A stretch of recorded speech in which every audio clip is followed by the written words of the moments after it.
Good afternoon, morning, evening, or night, everyone, and welcome back to the Coffee Club. After 6 years of absence and the first 3 pilot episodes, we're finally here, and I thank you guys for being patient. I'm joined here today by Fraser. I've had a lot of personal developments in my life. So I also had a 2-week holiday that was already planned before me and Thaf even got speaking about doing this. So bit of bad timing on my part, but I promise I have no holidays booked for like at least 6 months. So like I'm here. I'm here. Honestly, you mentioned the holiday. I actually had to cancel the holiday I was going to do to Rotterdam because I wanted to go to TwitchCon. I don't think I can go, mainly because of the crunch for the main channel video. But like, if I do, it's only going to be for 1 or 2 days. I'm not going to be going for the entire weekend like I did before, because I do want to go EU trip. As in, the one I really want to go to is Gamescom. Like, Gamescom in August, I'm saving up to, like, head over to Germany, go to Gamescom, because I didn't realize how strict German conventions are with creator passes. I have no idea. So they're mad strict with that one. I want to go to Gamescom because Nintendo just announced for the first time they're going to be in Gamescom for the first time in years. So I'm like, they're gonna have some big games there probably. Then, they've got a whole lineup that there was that mad leak about like Ocarina of Time and stuff. Yeah, exactly. That. And also the fact that technically speaking, Star Fox would have been out by then, and I'm like, I probably want to go. And also, if by then we probably should start, it probably will start marketing GTA 6. Yes, because it'll be August. It will definitely have started by then. I have a theory that the GTA 6 marketing is going to start at the World Cup. I think that's the perfect place to do marketing. I think so as well. I mean, they are crunching really hard to get the game done, but considering there's been 2 delays, like the thing, I've noticed this real quick just about delays and everything. People have been jumping Rockstar for delaying GTA so much, but I'm like, is this your first Rockstar game? Literally every single Rockstar game since like GTA 4, I think, has been delayed. I think Red Dead got delayed 3 times, did it not? Yeah, it got delayed a lot, and this is like the biggest game of all time, and like at the amount of money they've invested into it, I can't really blame them. $1 billion, dude. I read as well. Apparently, like the marketing campaign is going to cost more than the game itself. Like it's going to be that marketing, which is kind of crazy because like you don't actually need to market it that much. It's GTA 6. I mean, the thing is, you say that, but it's also like it also reminds people that it is GTA, because GTA 5 is still really bloody popular. But yeah, that's why I'm interested in going to Gamescom, because imagine GTA is just there. Everyone's going to be running. Because I remember that's what happened at Gamescom in 2012, 2013, I think, when everyone went to that one because GTA 5 was there. Yeah, what console do you think you're getting GTA on? PlayStation or Xbox? PS5. PS5. I'm getting on the PS5. The reason why is mainly, but the PS5 Pro. Most of my mates are on. Oh, do you have the Pro?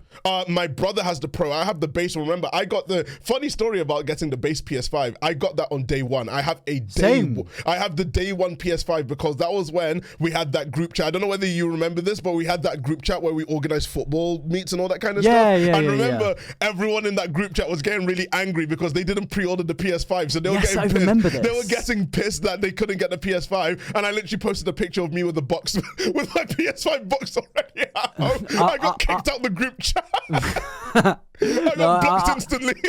My story's worse for how I got my PlayStation, because it is technically a day one PlayStation, but basically I went onto Facebook Marketplace and found scalpers sounding them for like £200. So my PlayStation 5 cost me, to be honest, what's hilarious is my PS5 cost me like £600. That's not actually far off how much they actually cost now. That's how much it costs now. Yeah, no, I'm lucky because no one expects a store like Sainsbury's to have a PS5, but I remember Sainsbury's own Argos, so I was like, when they opened up pre-orders, people were like, Sainsbury's pre-orders for PS5, it was the nicest queue I ever had. Like, the site didn't even crash because people didn't even know, which was really fun. But yeah, no, I'm probably gonna get it on the PS5 because I don't know, the Xbox is just not as powerful, and if I'm gonna get something on anything Microsoft related, I might as well just wait for it on PC. But I'm serious FOMO. I'm definitely double dipping. I think I double dipped for GTA 5.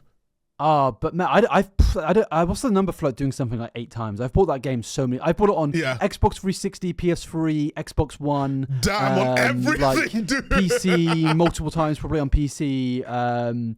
Fucking every PS5. I bought Xbox Series X. Like, did you really buy it for the PS5 and Series X? Really? I probably. I'm not 100%, but I probably have. I've played it on I definitely have it on my Series X. I never touched my PS5 though. I've not played. I played Spider-Man 2 on my PS5. Didn't really enjoy it that much. Spider-Man 2, no, that's rough. That game was weird. I was speaking to somebody about that the other day, about like Spider-Man 2 is such an odd game because like it functionally like it makes everything bigger than Spider-Man 1, but it just has no source. But to its detriment, really. I think Spider-Man 1 has so much source and everything. And so in terms of like PlayStation exclusive, I'm like, wow, Spider-Man might be the one. Like Spider-Man, that game was really good. That game made me buy a PS4. Really? I never had a PS. Yeah. That was the first. I remember because that was the first time I had like a proper YouTube check. Like I got good money that week. Yeah. And that was like the first. I knew Red Dead was coming too, and I know that was on the 360 as well. No, sorry, on the Xbox One. But I was like, I want to play it on PS4 because I know PS4 is a good. I got the PS4 Pro. Oh yeah. Yeah. I think the biggest thing for me, the reason why I'm kind of an Xbox hater for a bit, is just the Xbox console itself. But the thing is, you can't go wrong with the DualSense controller. The only issue that I have is that I'm not used to both analog sticks being at the bottom. I like the Xbox layout, but the DualSense feels nice. I have the Xbox Elite controller in front of me right now. I fucking love it. This is my favorite controller, but also an underrated. Well, I know people do like it. Like it's not like it's a thing. It's like a hidden gem, but like the Switch 2 Pro controller as well. Oh is mate, good. yeah. No, I actually of all the ones that I had, the console, I had a Wii U Pro controller. I actually had a Wii U one because I never even had a Wii U. The reason why I got it was because I didn't realize how much I was nerfing myself playing Mario Kart when I was younger with the Wii remote. Like I'm really good at playing it with the Wii remote. Like it actually, you know how you have the locomotion, you move it like this when you're playing Mario Kart. I didn't realize how much I was nerfing myself until I got a GameCube controller and I actually was playing. I was like, what the fuck? It's like when I see people playing Smash Bros without a GameCube controller. I'm like, that's just like people that play Smash Bros on one of these Joy-Cons. Like you are crazy. You are crazy. Like I remember, I played it with a GameCube controller, and I was like, no wonder people were hitting some of these corners. Like what the fuck? I realized my whole childhood. Fun fact about me is Smash Bros is like the only game I'm good at because like when I was younger, I autistically played fucking Smash Bros Melee at like like a monument. Like I had thousands of hours in that game. Genuinely. Jesus. I saw the other day. There was like a image going around of Smash Bros on the Nintendo store, and I kind of was like, wait, what? I was like, and they put, and it was just like a hypothetical screenshot, but like, but that game I'm so good at, and I had this moment at I think it was Comic-Con a year or two back, where I was just walking around Comic-Con. You know they have like the retro section with all the CRTs. Yeah. I remember that section. There was one guy on Smash Bros, and he had a crowd around him, and this is like my most aura-defining moment in my entire life. He was beating everyone, like every single person, and it was a thing of like you leave, you stay on if you win, but you leave if you lose. Yeah, winner stays on. And I got to my chance to play this guy, and he asked me, he goes, "Have you played much Smash?" And I'm like, I've dabbled here and there. And I can't remember who he played, but I'm like a Link main, like Toon Link, normal Link. It doesn't really matter. Mainly normal Link. And I'm getting slapped. I get down to, we're doing 3 lives, and we're on. I think we're just on the regular Battlefield map. That's like the most like less like cluttery. Less gimmicks. Yeah.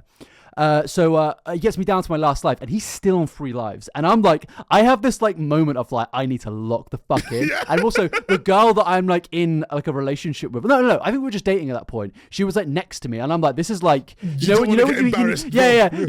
when you hear like a guy like someone could say like, I've seen people speak about it where like they're dating like a boxer, and they see their boyfriend get knocked out for the first time, and they lose like attraction. And it was like a moment like that where I was like, I need to do this for my own like ego, and I locked the fuck in and beat this guy. I'm like on like 200 damage towards the end, and I'm like dodging, evading, weaving, and I get that final hit, and this guy, I felt so bad because he was gutted. Like he looked so sad and disappointed. I don't think he'd lost all day, and he'd been sat on that fucking like that little retro section the whole day. Yeah. And I just shook his. I didn't even stay on. I was like, "You can keep it, mate. You can stay on." Damn, I just left. He did the respectful. That's the kind of thing you see at Evo. That's the kind of shit you see at Evo.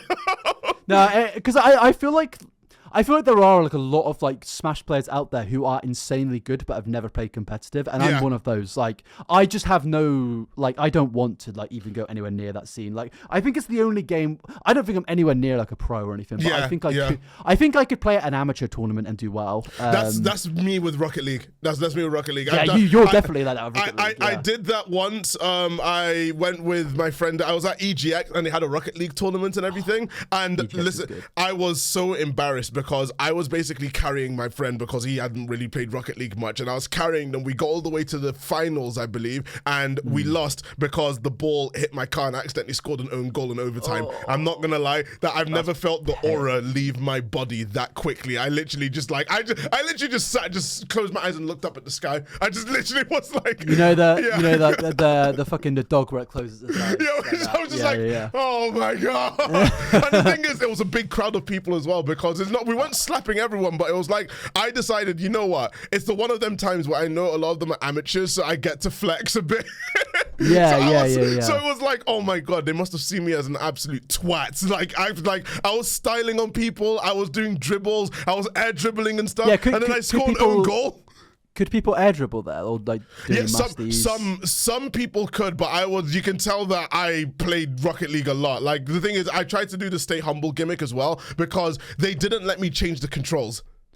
Oh really? They didn't were you also playing on like the default the camera settings? Default camera settings, and I had to and they had like the camera shake and everything, and also it was, ironically enough, it was promoting Asus, right? But the monitors had such input lag, I didn't want to bring it up to the host, just being like, dude, you're promoting monitors and it has this mad input lag when I'm playing.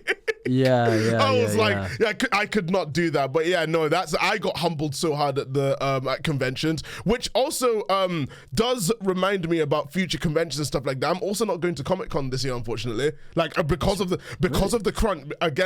crunch for the main channel. Like, I've been really busy going to cinemas and everything and filming stuff for the video. I don't think I'll have time for Comic-Con, and if I do, it has to be only one day. Like, I literally went to my local cinema the other day to watch I first watched the Mario Galaxy movie for the first time about a week ago in my local cinema. I don't like that movie. I really don't. I don't. Have you seen the Mario Galaxy movie? Still haven't seen it, but when I was in Japan the other day, they actually had some cool merch for it. I didn't get any, but it's like, mate, I remember watching that, and also I was the only one. So this is the one blessing about where I live. Obviously, I'm not going to tell you where I live, like, obviously, but like the local cinema there, I went for an over 18 screening for the Mario Galaxy movie at like I think about 11 p.m. Right? There would have been no one in there. No one was in the cinema. No one's in the building. It was actually really good. Although that was probably the scariest cycle of my life. That was probably one of the scariest cycles I've ever had. I'm not gonna lie. So this is the reason why I hate Google Maps. So what Google Maps did, right, was they did this really funny thing where on the route to go to the cinema, like the mall where the cinema is, normally it would warn you if you're going to be on dangerous roads. I was cycling normally, and Google Maps told me that you should just keep cycling and get to a roundabout, take the second exit. I thought it was a small roundabout. It was one of those really big ones with multiple lanes. And I noticed this as I was at the roundabout. I noticed you were biking on there. Yeah, I was biking on there, and That's crazy. Yeah, and there was a subway that I should have gone on. And Apple Maps, when I came back home, on the way back, Apple Maps said there was a subway, so I went there safely. But I was so lucky that there was one that, like, the roads were kind of empty. There was only one or two. Yeah, I was gonna say that one of those drivers is definitely cussing you out. Yeah, no, there wasn't any beeping or anything because I was pedaling so hard. But it was the exit, right? And I was like, if I hesitated or if I was any slower, that car would have cluttered me on the side. I would have been cluttered on the side because that car was making an exit, and I saw the turn signal, and I was like, fuck.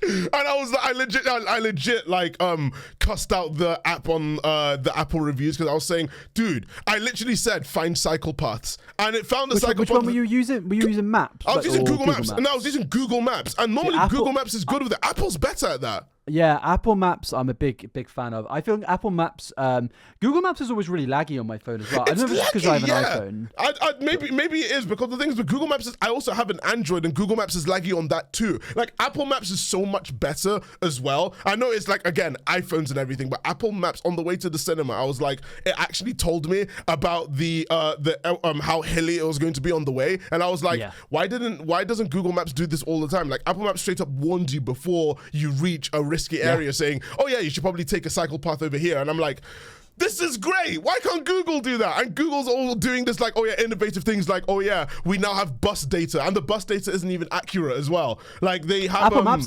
Maps has bus data though. Now. No, yeah, exactly. I saw that. Like, Google Maps said, oh yeah, we're partnering up with things, so it shows you like exactly where your bus is, but it's never accurate. It's never accurate. I remember waiting so it tracks. Allegedly it tracks the actual bus, but in my area I don't know whether it's there or not, because I've been waiting at a bus stop and it says the bus is a minute away, so I check the map, I don't see the bus and it's not a minute away. It's like it lied to me. But yeah, I ended up going by bike. Honestly, bike, like I said before, best investment I've probably made since I moved. Best investment. Like cycling everywhere is a godsend. Like cycling to the cinemas is there, and I've just been it's genuinely been really, really enjoyable to actually cycle places. Like I like running, but my legs don't. Like I like running, my legs just really don't. Like I'd rather use my legs for things like squats and all that kind of stuff, because cycling is much more fun. Like I didn't realize that I have a beeline directly towards a big like Tesco superstore. It's such a nice cycle because it's just a straight line. Yeah, and it's really, really good. But yeah, no, that's kind of been my experience like the past couple of days. I've been going to the movies a lot. I watched Obsession the other day. I don't know whether you've been seeing tweets about it, but I've been seeing it. Really good movie. So I had an issue with Obsession. I haven't seen it yet, but my issue doesn't actually. It's not to do with the movie itself. Mm-hmm. It's to do with it's to do with another fucking movie. I was planning on seeing Obsession this weekend, and I still am now. But like, I was like, okay, the movie's been out in the UK for like a week. It's still going to be in cinemas for like another 4 weeks, probably 3 weeks. Like I don't know, but like it's going to be in the cinema surely. And I go to look at my local Cineworld, and it's not listed. And I was like, okay, maybe it's not showing now. I'll go look to another one. It's not showing. I'm like, okay, it's not showing in any Cineworlds this weekend. What? So I was like, oh, I'll go look at Odeon. It's not showing in any Odeons. What? I was like, oh, I'll go look at View. It's not showing in any View. Do you know why it's not showing in any of our fucking mainline cinemas? Because of The Mandalorian. Every single screen has been taken by the fucking Mandalorian. When are you going to watch it? I can pull it. I'm going to like a small indie cinema now where they are showing one screening of it that Saturday. But like, if I go to my local Cineworld on my app right now, let's go to let me go to literally as I open it, it gives me a poster to The Mandalorian.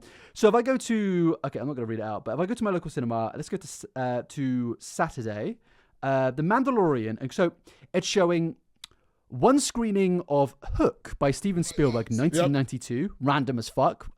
Charlie the Wonder Dog, 2 screenings. Finding Emily, 3 screenings. Passenger, 1 screening. The Mandalorian and Grogu, 1, 2, 3, 4, 5, 6, 7, 8, 9, 10, 11, 12 screenings in a day. Dude. Like, what the fuck? And there's no Obsession screenings. If we go to Friday, there is 1 screening of Passenger, 3 of Finding Emily, 2 of Charlie the Wonder Dog, and then there is 1, 2, 3, 4, 5, 6, 7, 8, 9, 10, 11 screenings of The Mandalorian. That's so weird, because I'm looking at this right now. I've got Obsession screenings on my one, but that's like most of the screens are being taken by Michael and The Devil Wears Prada too, right? But like, they're still out, right? It's still out right now. Yeah. I just can't go see. I've planned to go see it with someone, and they can't do it until the weekend. That's basically my issue. Which I was like, fine, that's normal. Like people go to the cinemas on the weekends if they work like a 9 to 5. Yeah, but the fucking Mandalorian and Grogu, which, by the way, I don't think I'm going to see that movie. I was considering not seeing it anyway, but this has pissed me off. So, but I feel like I maybe have to because of this podcast, actually. But yeah. No. Hey, we could probably skip it. We could probably skip it at this point. I think the podcast listeners had enough. Yeah, the reviews are like not good for it. I've seen people are basically saying it's 3 episodes of The Mandalorian strung together, which is like so shit, man. Like, Star Wars hasn't been in cinema for 7 years, but on top of that, that last film was The Rise of Skywalker. So effectively, there hasn't been a good Spider-Man film. There hasn't been a good Star Wars film since 2017, The Last Jedi, Rogue One. 2018. There hasn't been one in almost like fucking 10 years. So it's like, surely you want to be hitting the notes and like making a good Star Wars movie. I'm making a crowd pleaser. I know that's the thing. It's the oversaturation of it. Like Disney Plus and its consequences has been a disaster for that IP. Well, what I read is that this is like the last film under like the Kathleen Kennedy tenureship. I don't know. I used to think Dave Filoni was like this like god, like the incarnate of George Lucas, like his like fucking protege. And he technically is his protege, but I don't know if it's going to get better. I know that his first actual movie, I think, like technically, is Starfighter, which does look like it has potential to be better. Yeah, but it's Sean Levi and Ryan Gosling, man. When it was Sean Levi, I was like, oh my God. Do you know that they're not going to get any of the lessons from it? That's why everyone was like, oh, Kathleen Kennedy. It was like, oh, I wouldn't say freed, more like under new management. I think Star Wars will be better under him. Like the thing is with Dave Filoni is when he does something animated, it's always really good. Yeah. Like I think he's only had like a couple stinkers of animation, and I don't know. Like he has yet to impress me with his live. Like there were some episodes of Ahsoka where I was like, oh, this is actually pretty good. But the last half of I think the first half of Ahsoka was genuinely quite good. But then the second half is really stinky. Yeah, I don't really, honestly, I'm not really as much into like anything Disney related like that anymore, mainly just because it's like, if I see something, I think the only Disney part that I'm interested in is like Fox and Fox Searchlights and stuff like that, like the, basically the adult stuff that they do over on FX. Like, I think the last time I watched something on FX and I watched it to really invested was Alien Earth, and mate, I was so... I've not watched that. Is it not good? It started so well, and then it just, I've never been so angry at a series in my life. Oh, really? That's a shame. I really liked the movie that came out. Like, Romulus is great, but the thing is that Alien Earth is basically another Noah Hawley moment. Like, Noah Hawley is like, I like his shows. Like, I like his version of Fargo. I liked Legion. And I was like, when I saw that he was working on Alien Earth and Far Cry for FX, I was like, oh, this could be... He could cook with this. And the first few episodes, I was like, he's cooking. Then it just, it kind of just, it fizzles out. I was so angry. But that was me like out of Disney and stuff like that. Like, I don't really, like, I saw when you said your screenings of Mandalorian and Grogu, there were big ads of that. But I'm surprised that Obsession, like, you haven't really seen much about it. Like, Obsession had a really good opening weekend, yeah? I've seen like clips everywhere. I don't get me wrong. I've seen advertising for everywhere. That's why I'm kind of shocked that they're not doing more screenings, because it looks like it's actually like one of the in terms of like profit to box office. It's like I think it's like the best horror film in terms of making money since Paranormal Activity or something like that. I think that is a total. I think from what I remember the article, the film was only made for $750,000. Focus Features bought it for $15 million. It's already made $21 million worldwide. I read for some reason that the budget was like in the thousands. And then Wikipedia saying it's 25 million. What the fuck? Because they added Focus Features acquiring it. The budget was $750K. Oh, okay. Even then, sorry. I'm misreading it. It's already made 25 million. Yeah, it's already made 25 mil. That's extremely profitable. But like, I think people forget that. I mean, it's one of the most profitable horror movies like that's out there right now, especially in modern times. And I think it's one of I'm gonna say this is a tall order, but I think it might be one of the best horror movies I have watched in years. I'm not jigging. Not like people might think I'm hyperbolic, but this is one of them movies that I think, and I'm like, walk with me here. If it stays in the public eye for the rest of the year, this could be the dark horse nominations for the Oscars. I'm not gonna lie. Not best picture, but the actress who plays Nikki. Yeah, I've heard. Oh my God, she was on an absolute tear, that movie. Like, I was like, holy crap. This is it's like, age the century of YouTuber created horror movies, because I knew of Cory Barker's stuff before. Like, he did skits with on That's a Bad Idea, and he made Milk and Cereal and The Chair. So I already knew he could cook. I didn't expect him to cook this hard like this. It was insanely good. I actually really do think it could go far. I don't know much about the plot. I know it's the guy's not like an incel, but he's kind of like a chud, right? And he's like, Am I wrong in saying that? Okay, so I think as the film goes on, you could definitely see that he's very, very I'm gonna say it's really, really bad with regards to, without spoiling it. He devolves where he gets worse. That's all I'm going to say. He's more of like on the lines of like he's so indecisive and stuff like that about what he actually wants. The film does literally start like the hook starts with a tragedy that he hasn't really gotten over throughout the entirety of the movie and everything, and that influences his. It's basically an all right person making a series of terrible choices that make him and everyone around him a lot worse until it ends with the worst possible thing you can imagine. That's kind of my read on the movie without spoiling it. So he effectively wishes him a yandere, from what I've seen. Yes, and yandere, and the thing is, yandere is really, really underselling it. It's underselling it. I've seen that one scene where everyone's seen the scene now when they're in the restaurant together. Yeah. And I saw reviewers being like, that's like the lightest it is. Like it gets worse. It gets so much worse. I will say that. I'm like, it's one of the movies that it's not really jump scary, but it's a pit in your stomach that I literally said on stream the other day. I was like, it's one of those movies you just go home looking with like a frown on your face. Like you're just sad after the end of the movie. Like it's one of them ones where you just, when I was coming home from the movie, I legit was just staring into space, just like, what the fuck? What the fuck did I just watch? I'm looking for. I think I kind of had that, not fully, but the last horror film that I really enjoyed in the cinema was Smile 2. I really like that movie. Smile I watched it again the other day. It cooked, man. It cooked. It's so much better than Smile 1. And also, this is why I think Paramount's going to hell for the way they marketed it. Because I thought Smile was going to be one of them shitty-ass, like, creepypasta type adaptation kind of things that Paramount just puts money for, and it's shit. And then I was like, whoa. Smile, it wasn't great, but I could see it's a nice original idea, and it takes me back to to where you had movies like The Ring and The Grudge, like curse movies, you know what I mean? Like when Smile 2 is when it's in the bag. It definitely plays into the stuff on like The Ring and stuff like that. I think. A lot more than the first one, because I think it also helps that Naomi Scott is an insanely good actress. Insane. Oh my God. I feel like she got robbed in in terms of like. I thought she should have got like an Oscar nomination for that. Not even just a nomination in general. I think that how people talk about Toni Collette in Hereditary? Yes. I'm surprised that people aren't putting Naomi Scott's performance in Smile 2 up there.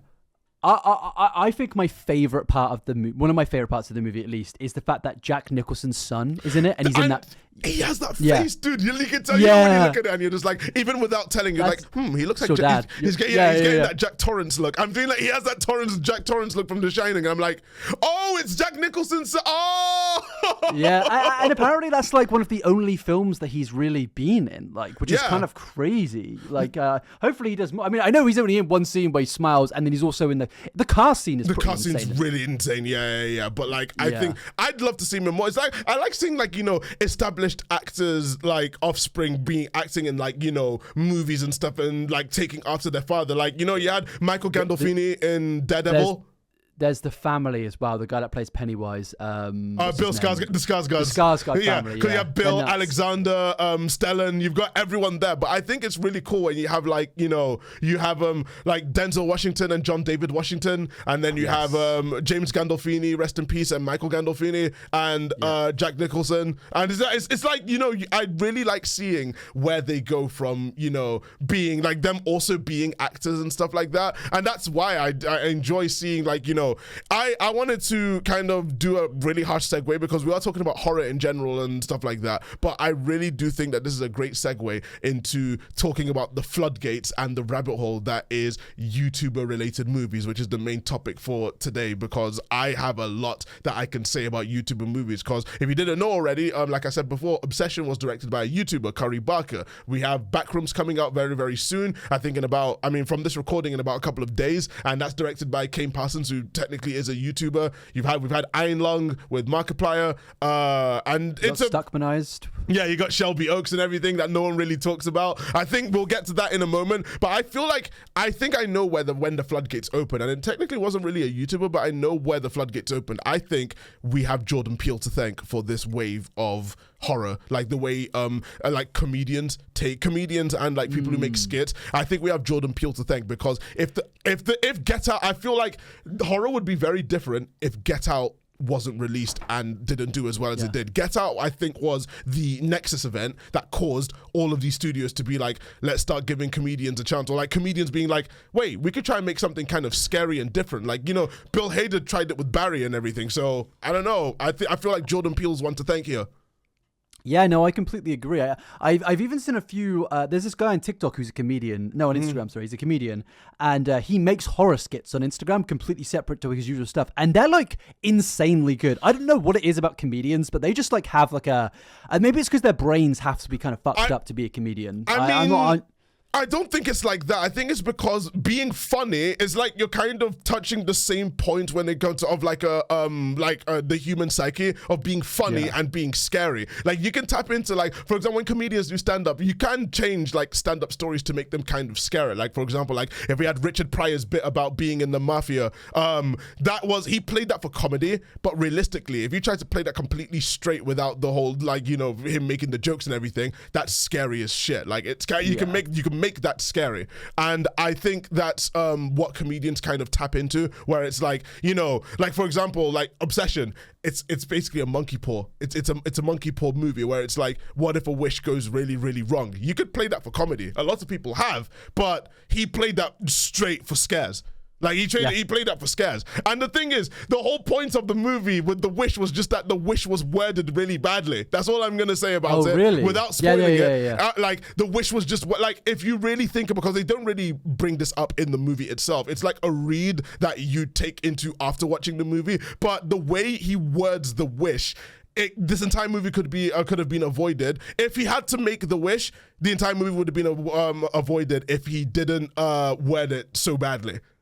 That's a comedy. It's a comedy of errors. Like it could have been avoided entirely. And I think that's the thing. When Jordan Peele made Get Out, it was basically like it had funny moments, but it was essentially like a social horror movie and everything. Yeah, because it wasn't like a black comedy. Like it wasn't just a comedy with horror elements. It was like fully. It was like, a horror. It was a thriller. It was a thriller with some scary stuff in it. Yeah.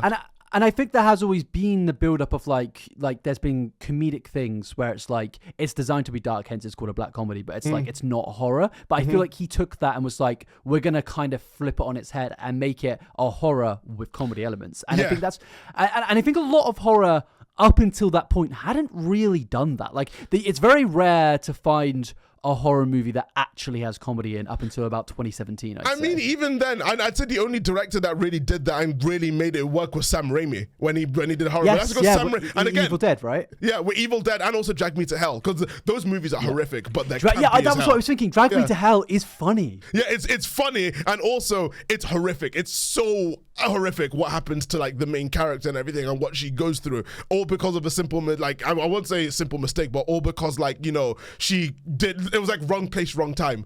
Wrong place, wrong time, wrong person, and the entire movie happened as a result. And the thing is, Sam, it's like the new genre of YouTubers and comedians making movies, because Sam Raimi got his break from making like short movies and stuff. If YouTube existed back then, he'd be another YouTuber making a horror movie and everything. And I think it's really nice, because after Get Out and everything, I'll talk about Jordan Peele and the stuff that's happening with him like later. But I think remember when YouTuber movies were seen as like a complete scourge and an insult to filmmaking? Back in the day, we had like Laid in America, Smiley, Not Cool, Shane and everything. Dawson Shane Dawson's movies and everything, Fine Bros' movies, KSI and Casper Lee being in Laid in America. When a YouTuber made a movie, you were like, and we have Fred the movie as well. When a YouTuber made a movie or was in a movie, you were normally like, oh, for fuck's sake. Like you had that kind of, you know, rolling your eyes saying, oh, look at these YouTubers making these movies. They're all kind of, you know, shitty. But then I feel like also it's because a lot of those movies are comedies, and people realize that comedies are kind of hard to make, and YouTubers aren't really that funny when they're given a screenplay. Yeah, 100%. Another movie I thought of that from a long time ago. Not a long time, but it's kind of a long time ago now. It's 15 years ago. Cabin in the Woods. I think that's okay. Yeah, I was gonna say that's also Drew Goddard. That's a Drew Goddard special. To be fair, like I really like that movie. I've watched it a long time. It's a funny movie. The hardest I've ever laughed is that scene where Chris Hemsworth's character goes on the motorbike and he just bashes against the barrier. I'm not gonna lie, I was on the floor. I was on the floor because they sold it so well. I think the movie went on long enough that you forget that the barrier is there. So when he hits it and he just dies, I'm like, oh my fucking God. Yeah, I'm looking at the movies that he did Cloverfield. I didn't realize that. Oh, what, Drew Goddard? He made Daredevil? Yeah. He created the show. The Drew Goddard, he wrote The Martian and Project Hail Mary. He did World War Z as well, which isn't a good film. But, this is good. Sometimes he's got stinkers. But Drew Goddard, Cloverfield was directed by Matt Reeves as well. Really? I didn't know that. Yeah, Matt Reeves' filmography was like Cloverfield, Dawn of the Planet of the Apes, War for the Planet of the Apes, The Batman. He's wrote episodes for Lost as well and Buffy the Vampire. Wow, he's got a good track record. He's got a good track record, but that's the thing though. And also it's again, original point, like I'm saying, with this whole thing, it's like, remember when people had this reputation for some writers or some like YouTubers being in movies and stuff like that? I still think, dude, if we could go back, I think Smiley walked so that Talk to Me could run. Like, I think the first YouTubers that proved that it could work on a big level was Raka Raka.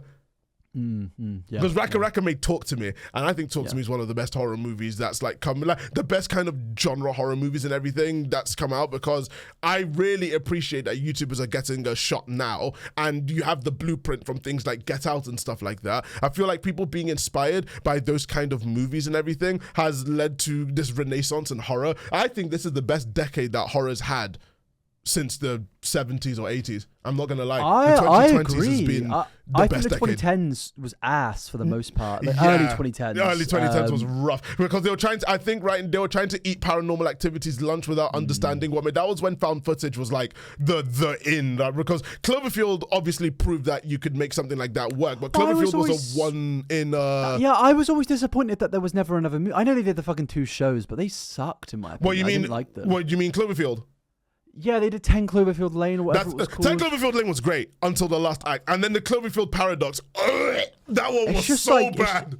But it's just not what I wanted. Like, after Cloverfield, I wasn't expecting what it was. I think everyone was kind of expecting another Cloverfield movie. And, like, I think if they were to do a sequel to Cloverfield, like in the same style, it probably wouldn't hit as hard. Because it won't hit as hard.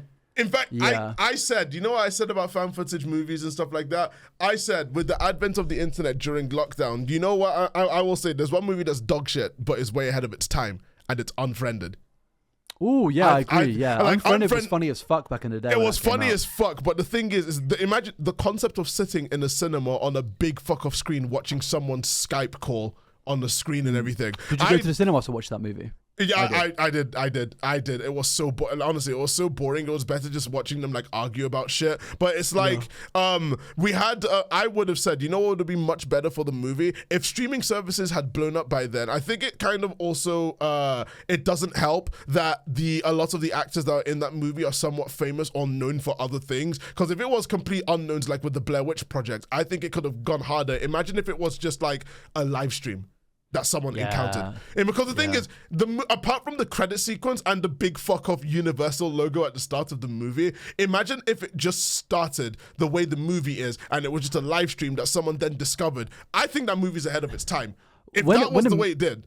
When a movie just like, it sounds weird, but like, this is not just with horror. When a movie just starts, and like, and there's no like intro credits, like even so, I think there's a few Marvel films where there's just like it just instantly jumps into it. Endgame did that. Endgame did that before they even got to Marvel. Because I remember when the lights dimmed, it was like opening nights and everything. We just watched Infinity War. We were getting psyched, and then it just starts with the bow and arrow. Like it's just Hawkeye giving like the way it just starts. Good. I was Endgame has such a good starting. It was such a good intro because we knew, the thing is, through all the marketing and everything, we knew that was going to happen. So it was waiting for that to hit.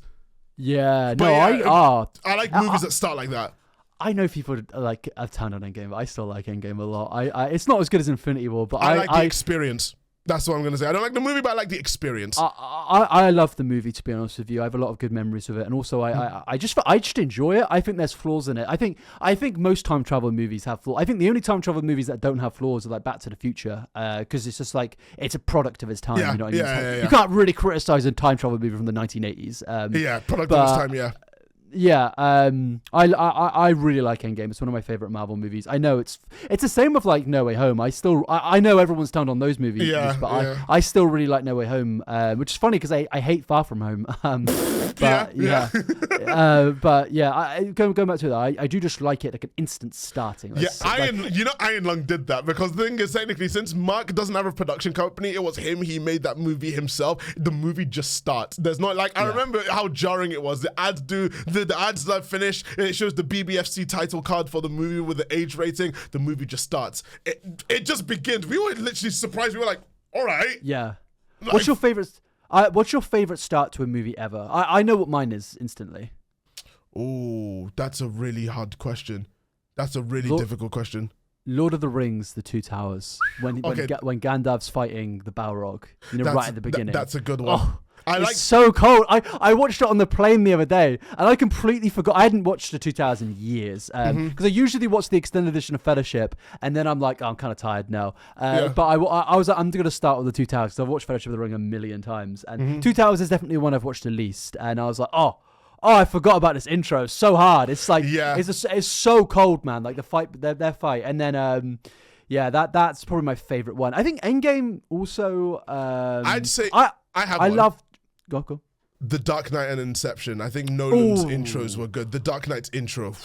Oh god, The Dark Knight and Inception both have unbelievably good intros. Like I can picture the first frame of The Dark Knight in my mind, the view of the bank from the aerial the shot. bank and the mask and everything. Like I've made loads of memes about it and like all the dialogue in it. But there's something about the intro for The Dark Knight where like I remember seeing it on my recommended and I was just like, fine, I'll watch the movie again.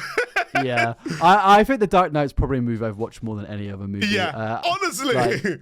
That, and this is going to be a really rogue one. The School of Rock is a movie I've watched over 100 times. Oh, yeah, no, I remember. My favorite movie. I remember favorite movie as a kid. Yeah. Favorite movie as a kid. I know all the words to the movie. Like literally every character's words I know because I've seen it so many times. Oh, intro! I actually got a good intro. Kung Fu Panda 1.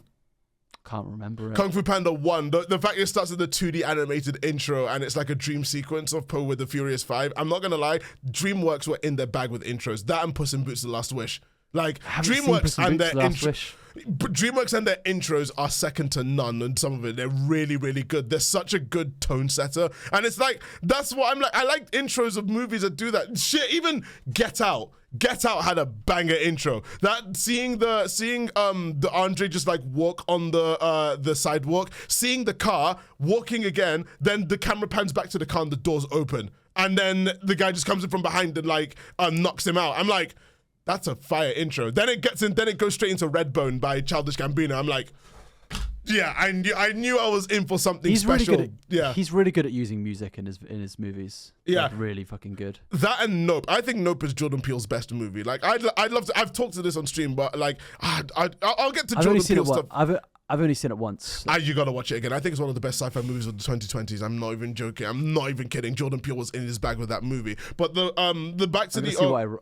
I'm going to see why I rated it. I can't really remember. Sorry, carry on. Yeah, no, so back to the original point that I wanted to mention, because I do want to talk a little bit, like I want to do a side tangent on Jordan Peele's like business and everything, because I don't know whether you've seen the news about it, but it's been pretty dwindling recently. But before we do that, I wanted to also mention about the stigma behind like, YouTuber-led movies and all that kind of stuff. And I think, the reason why people didn't like Shelby Oaks as much, other than the fact that it was like, it wasn't good past the first act. Like, it really wasn't good. I think it's just the fact that it depends on the likability of the YouTuber who made the movie. Oh, yeah. It depends on the likability. Because, Iron Lung, I appreciate it. I appreciate the existence of the movie. I respect it, but I don't think that's it's crazy. That's a crazy statement, by the way. That's like when fucking Soup, that guy Soups on TikTok, when he starts off his reviews with, "I want to thank the crew and the production of this movie," because even he, who shills out fucking everything, can't say it's a good movie. It's not. No.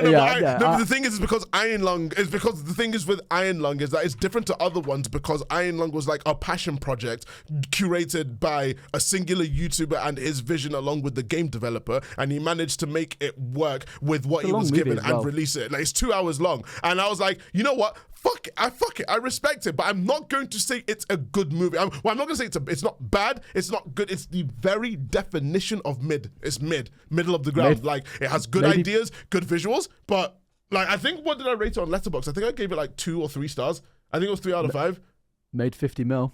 From 3 mil. I made a lot, and that's pure profits as well. He distributed it himself by having his fans distributed by Markiplier Studios. That's crazy. He distributed, and the only reason why he even said he didn't expect it to be a wide release. Like, really? he just, because the thing is, it's the same thing about seeing stuff about like Amazing Digital Circus guy. Because I literally went to the View website and they're talking about screenings. I already have my tickets for the screening, but the point is that with stuff like that, it's them calling up the cinemas to like do it. It's not the same as like releasing a movie in January. I think though is that Markiplier is just a really likable guy. He's a really likable guy, not really any controversies. And when he said he was making a movie, everyone supported it because he's done it before. And everyone's like, yeah, they threw him a bone. They were like, this was a cool concept and everything. On the other hand, you have Chris Stuckman, right, who has kind of curated an audience of people who hate him a lot because of his reviews. Like people were already kind of shaky on like, you know, his filmmaking abilities because of him being a critic first and foremost. And YouTuber critics who make movies are there is a specific clip. I can't bring it up because I don't want to get in trouble, but there's a clip with Chris Stuckman that you've probably seen. I'll show you after the podcast. It's so fucking funny. I'll try and find it now. Hold on. But carry on. But yeah, no, so I think it's just the likability of the YouTuber in general, because for example, with Chris Stuckman, with Shelby Oaks, is like, I mean, Shelby Oaks also had big backing. It had Neon distributing it. He had Mike Flanagan. Like, if you have Mike Flanagan for consulting and your movie is still bad, that is really, really insane. So like, he had everything there, and I think people would have been more willing to throw him a bone and be like, I respect Chris Stuckman for doing it. If this is the tweet I just if sent it you wasn't like a let me see the tweet. I saw that. Oh my god, it was the same thing. It's also like Chris Stuckman suddenly stopping making critical reviews on anything because people saw right through it. People saw right through it. He tried to say, oh, it's for peace of mind and everything. But people saw through it and said, oh no, you just want in with the industry and everything. Like it was really transparently what he was trying to do. It's a shame because like he gets a lot of hate, and I'm sure he's a lovely guy. Like I actually like watched his videos back in the day quite a bit. Like 2019, 2020 era, I was watching quite a bit of like him and like Jeremy Jahns. I don't really watch both of them anymore. Yeah. I don't have any issues with the guys, but it's just like particularly Chris Stuckman when he started doing the gimmick of like, because like he did like the Hilariosity series, right? That was him. He did it. And it was like genuinely like quite enjoyable content. It wasn't anything unique or special. Like I'm not saying my content's unique or special. Like I'm saying like it was just like a YouTube video. Like that's fine, you know. Yeah. But like I think there is a point of where some people do sniff their own farts a bit too much, and they do see themselves as a bit like above others. And I think this gimmick of like, oh, I'm not going to criticize people anymore because I'm getting involved in the industry. It's insane. Like I heard I think it was Robert Kirkman. He's the creator of Invincible and The Walking Dead, right? He was on a podcast the other day with some other TikTokers, and he starts to like criticize Amazing Spider-Man and a bunch of and Batman and stuff like that. And I was like, it's really refreshing actually to hear another person who's in the industry criticize other parts, like other films and TV shows, and not from like a dick perspective, not being like an asshole, just being like, I don't really like this thing, and here's why. And it's like there's nothing. You don't have to become a director or a writer and suddenly stop criticizing things. Like, I think the issue though is also the other side of the coin is that the industry is really fickle They're really fickle. So it's like, I understand if you want to be on bigger things and you want to interact with people in the industry. It's like a lot of the people in the industry, unfortunately, I'm not saying it for fault of them, is that they have kind of thin skin, like especially executives. Executives, if you imagine just going up to them, just being like, your movie's shit, like your movie's shit, and like you don't give proper criticism. Like as a critic, you're supposed to review it properly, objectively, and all that kind of stuff. But imagine like as Chris Stuckman being a YouTuber, and he was a lot more harsh, and like I would say he used to be like kind of harsh, where it was like, this movie failed here, I'm gonna give it a bad review and stuff like that. I can understand why, but I think it felt disingenuous, and it also felt disingenuous that he started putting ads and sponsors in like a 6-minute video, of which a third of it is an ad read for a gambling site or something like that. So people weren't willing to give Chris Stuckman the benefit of the doubt when he's in the line of fire now, when he makes his own movie. I think that is the biggest thing, because like Raka, likable YouTubers, they did a lot of prank videos, a lot of action videos. They did videos with KSI, they did videos with the Sidemen. Like that one sequence that everyone memes of the Sidemen of KSI floating, that was directed by Raka. Yeah, like if you people don't realize like that one gif of him floating and fighting everyone in the Sidemen, directed by the same people who did Talk to Me and Bring Her Back. I mean, that's like I didn't realize that they'd Bring Her Back. That's crazy. Bring Her Back was their second movie after Talk to Me. That's crazy for that to be your second movie, by the way. I mean, to be fair, as in, I was not surprised because Raka are in it with the gore, but I was very surprised about like the fact that they went that heavy. I was like, whoa, fucking hell. That was a fucking gory movie. It's one of the. I think I was used to it because unfortunately I have seen many movies that are kind of fucked on that respect. But I know of Raka stuff, so I was already prepared. But some of the stuff like him biting the wood on the table, like fucking grim. I had to look away, man. I could hear people in the cinema just going, ugh, or like uncomfortably shuffling. I was just watching it, just like, Raka's doing it. Like, I was like, this is because that's the gore that I was missing from Talk to Me. Like, because Talk to Me had some really fucked up scenes, but that was the violence I was missing. Like the violence and the full gory practical display that Raka's known for. I was waiting for that. And that's the thing. They gave Raka, but I mean, they made good movies, but people, they were successful because they're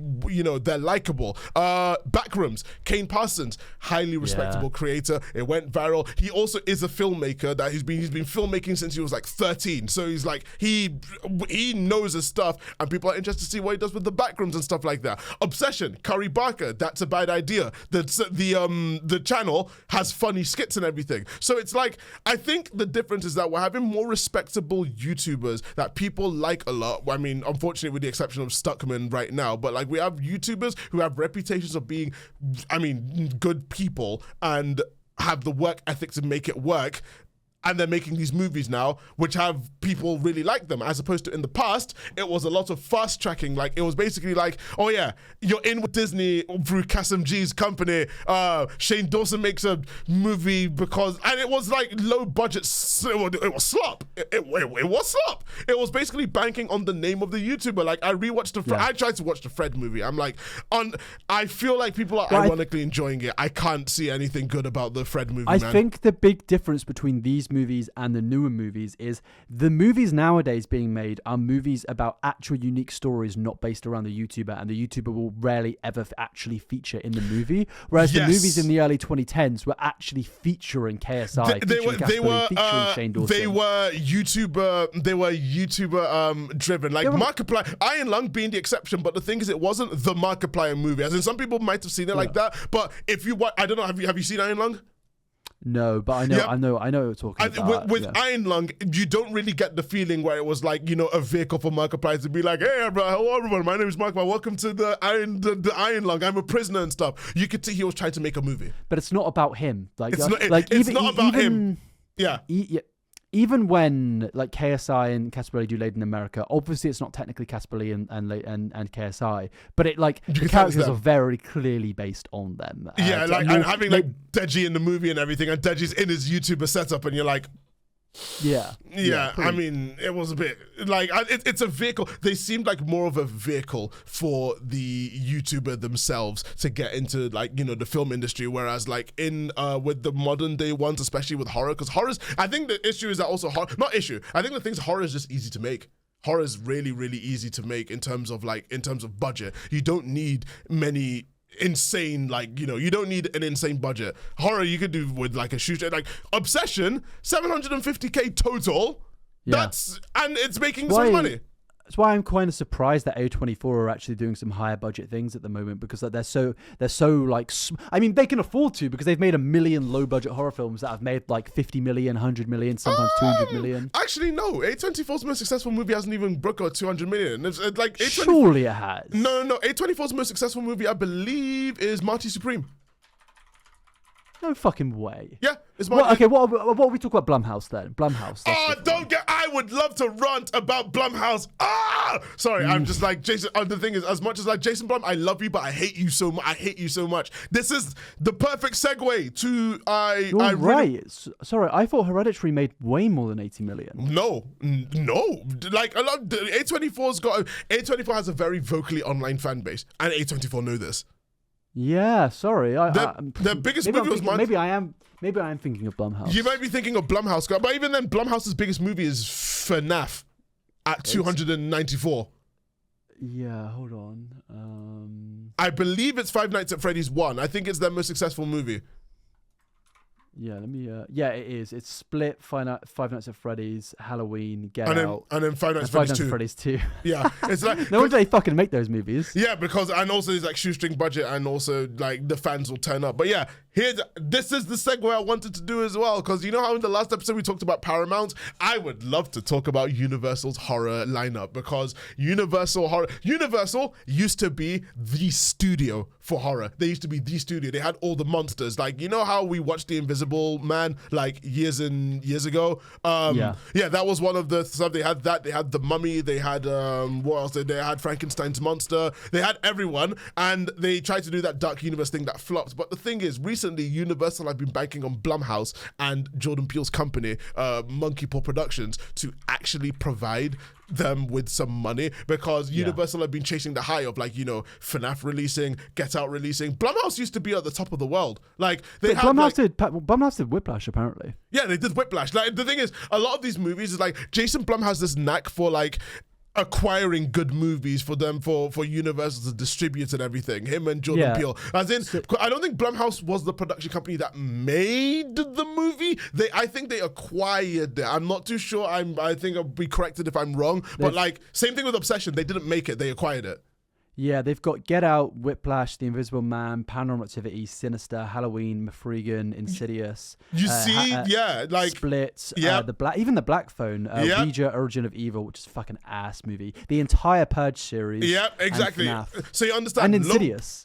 Low budget, and that was Blumhouse's MO. Low budget, high returns. Paranormal Activity was their biggest example, and they've been chasing that high since the release of that movie, because yeah, so I don't blame them either. So Universal, they spent the entire last year, this is probably me making up some fan fiction, but you can probably tell by the way Universal have been doing their release stuff. When Jordan Peele released Nope, everyone was like, yeah, this is really good, making loads of money, we love it. Jordan Peele announces his next movie, right? And it's supposed to be released in 2024.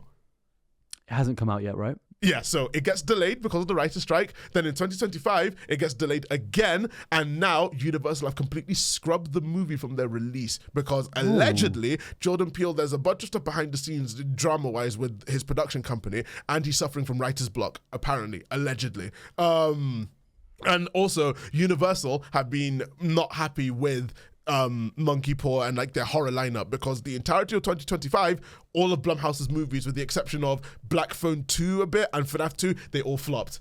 They all lost money. Like Megan 2.0 is one of the biggest flops. That movie fucking sucks. That's why. It's like I know, but that's the thing. Like Blumhouse thought that Jason Blum thought that they had a new franchise on their hands with Megan because of the first one doing so well. Well, they randomly made the second one. Like the first one wasn't like a big scary movie, but it was still a bit of a horror movie. Whereas the second one was like a fucking action movie. And they tried to force it. You know how the thing when they know that they're a meme, it makes it so much more awkward and cringe if you try to force the fact that you know that you're characters a meme. They tried to do the thing where it's like, oh yeah, Megan will beat the shit out of FNAF animatronics, or like Chucky Who, or that kind of stuff. It was like, I remember when the trailers were showing up in the movies, I kind of just cringed in my chair, just like it's such like peak millennial movies. Do you know what I mean? Yeah, exactly. And also it's also down to hubris as well, because the writer, the first movie was co-written, and the second movie, the director thought that they could sniff their own farts a bit more and write the movie themselves as well. And same thing happened with the FNAF movie. I think these movies would have gone down so well in 2010 to like 2015. I think it would have. It suits that age, the group of people from that, like my era, to be fair. Like it suits that a lot. I think it's very 2014 coded, I'd say. Yeah, it really is as well. But yeah, so Blumhouse having like a really, really bad year. But then I don't know whether you heard about the situation that happened with Jordan Peele bidding for a certain movie that did well last year. Jordan Peele put a bid in along with other companies for the movie Weapons. Oh, really? Yeah, so that was there was a massive bidding war for Weapons. Zach Cregger's script and everything was like, holy shit, this could be good and everything. Jordan Peele puts a bid in. Warner Bros. Puts a bid in. Zach Cregger went for Warner Bros. They went for Warner Bros. As a direct result of this, Jordan Peele fired his managers. Instantly. Really? Oh, yeah, that's weird. Jordan Peele went and fired his managers. I think his second manager was actually Zach Cregger's manager as well, and Jordan Peele just fired him, because the thing is that you saw how well Weapons did, right? Weapons. I liked Weapons. It was a good movie. Yeah, the marketing run for Weapons was insanely good. Amy Madigan. The marketing was arguably better than the movie itself. Yeah, but God tier marketing, good movie.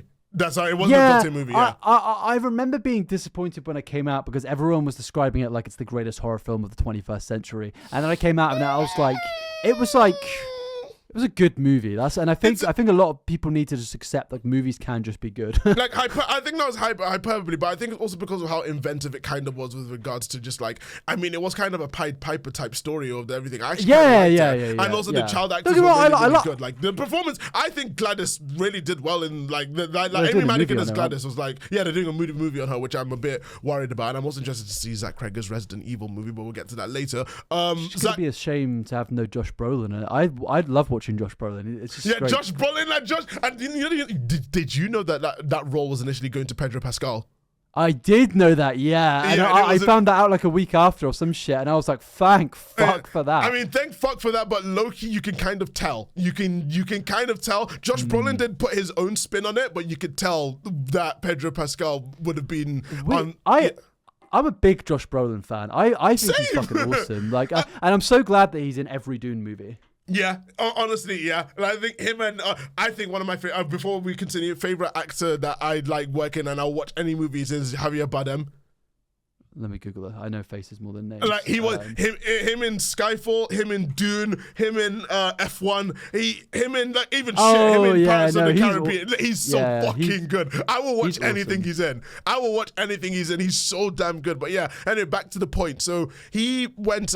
Jordan Peele fired his manager and everything, and apparently Monkey Paw Productions has been going under a bunch of layoffs as well. Because did you know instead of Weapons, they got that movie that was just called Him. I've heard of the movie, that but I don't sports know movie. It was a big flop and everything. If I was Jordan Peele, I'd be so angry. But yeah, Universal have been in like watching them like hawks, being like, Universal are probably happy now because Blumhouse bought Obsession and Obsession's doing well for them. But on the other hand, Monkey Paw Productions, their last movie I believe was I think it was Monkey Man or Wendell and Wild. They haven't actually produced or distributed a movie for Universal in 2 years. That's not and their next movie was supposed to be Jordan Peele's one. Jordan Peele hasn't said anything about his movie. Yeah, that's not good. I mean, he's kind of lucky right now that Monkey Paw Productions is probably getting residuals from Key and Peele, because they did make the production company. It was founded by Jordan Peele. He did make Key and Peele, so but they're probably getting residuals from that. But that must suck. That must absolutely suck as a creative, that seeing all this stuff happen, you lose it and you get him instead. But no, that's like, it's the thing that it's this thing with like this movie politics and all that kind of stuff. It's like, damn, making horror movies and all that kind of stuff and trying to make your studio money must be really difficult, because horror fans are a lot more fickle nowadays as well. Like, dude, our standards were so low back then. Yeah, and now because we've had such a good renaissance of horror movies, they're so much higher, I'd say. Yeah, like, and also they're now putting effort into the thing. Like, I saw the trailer for the new Evil Dead, and I was like, whoa! Like, Evil Dead never had any misses, but damn, I think it's also just people accepting horror a lot more now. Like, Blumhouse I think Blumhouse are starting to change their business strategy. By that I mean as in the business, normally it was like throw fuck all money at shitty concepts, and if they're shit, but they'll make money. Now they're actually, I think now they're starting to be really, look at what movies they're actually making and whether they're going to make money or not, especially since the last year they did like a Wolfman thing, they did the Lady in the Yard, all that kind of stuff, and they didn't do well until FNAF. I think because the problem is after FNAF, what do they have?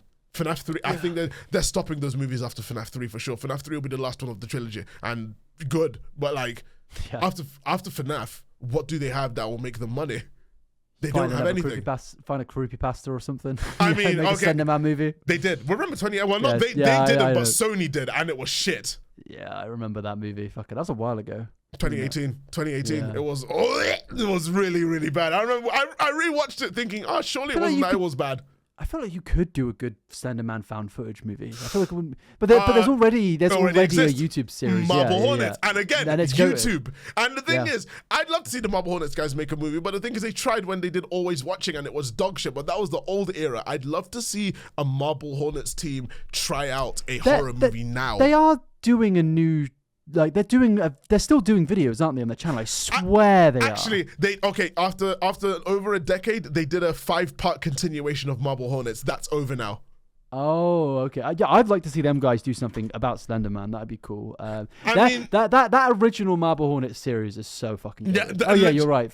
Five episodes. Yeah, but that's the thing though. Marble Hornets, I think a lot of creators, that's also with it's the point I was gonna make with my main channel video about analog horror and stuff like that. You see a lot of these creators, like Backrooms is the example of it making it big based on the concept. But I feel like there's a lot here. There's a lot of untapped potential in YouTuber made horror. Like I've always wanted to make one. I mean, and making movies is hard, and I don't have the money to do it just yet, but like I've always wanted to make at least a short movie just about like an already existing creepypasta or an already existing property and stuff like that. Because I feel like, like, have you played or heard of a game called Fears to Fathom? Fears to Fathom, that game fucking scares the shit out of me. Yeah.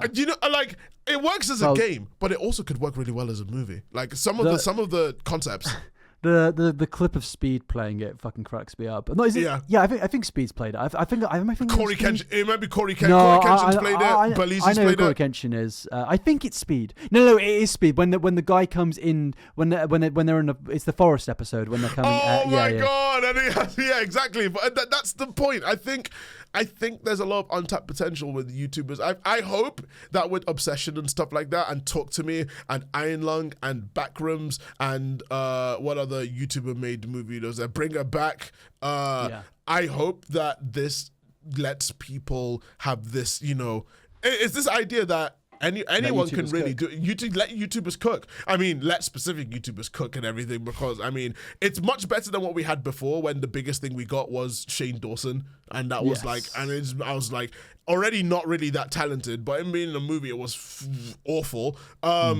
Now we have more and more YouTubers making content than ever. I really do think we're in a renaissance period for that one, because remember back then, the guy who made Lights Out. He was a YouTuber. David F. Sandberg was a YouTuber. And he went on, he was a YouTuber. He made videos and everything. I think David F. Sandberg was kind of the I don't know how to explain it, like the transitional period, because the Lights Out short movie went viral on YouTube and everything. Then Warner Bros. Gave him money to make a full film adaptation of that short movie. Wasn't as good, but it still was like, they gave him the opportunity. Then he went on to make Shazam and all those other stuff. So like, and then he made Until Dawn. So like he's David F. Sandberg is another example. I think let YouTubers cook, because we've had decades now of experienced directors and all that kind of stuff, and I feel like we don't really, with this era of comedians making horror movies like Zach Kreger, Jordan Peele, and obviously like comedic YouTubers that make comedy videos making horror movies and stuff like that. I think we could be in for another renaissance period of like 100%. Content in general. I really do think that we're at that point right now where we need to, I think honestly, I'd keep an eye on like short movie creators on YouTube, because who knows, like one of them could make like the next Obsession or the next Paranormal Activity. Like I don't know, like we had Late Night with the Devil, which is a straight up analog horror production. I think we could have something good there. But it's been just about an hour. Would you want to keep going, or do you want to call it? Because I feel like we want to keep this. I've got to wrap it up. This is going to have to be a shorter one, but next week we'll be back. I mean, you know what's really funny? We said that this is going to be a shorter one, but like this is longer than a lot of podcast episodes. So we've been doing it for over an hour and everything. It's kind of crazy. Yeah. Like, you know, it's short for our standards. I could easily go for another hour, but we both have things to do today. We both have things to do today and everything. So but I didn't want to miss a week again. I wanted to get into it. Just a quick apology and everything. I know obviously we did mention that it was because of like, you know, personal stuff. We did, I think it was an oversight. We probably should have pre-recorded at least, you know, an episode or so before anything happened, but we can't predict personal stuff happening. We can't predict that, and we don't really want to, you know, get into that. But I just wanted to, you know, be clear to you guys that we're here to stay. If there's any content or any topics you would like us to cover, holler at us on Twitter or holler at us in the comment section and everything. We do read the comments and stuff like that, and we appreciate your patience while we get these episodes out and everything. I know we haven't got the episodes on streaming services yet. It's a bit difficult to actually go through the whole song and dance of doing that with the audio, making sure everything is fine.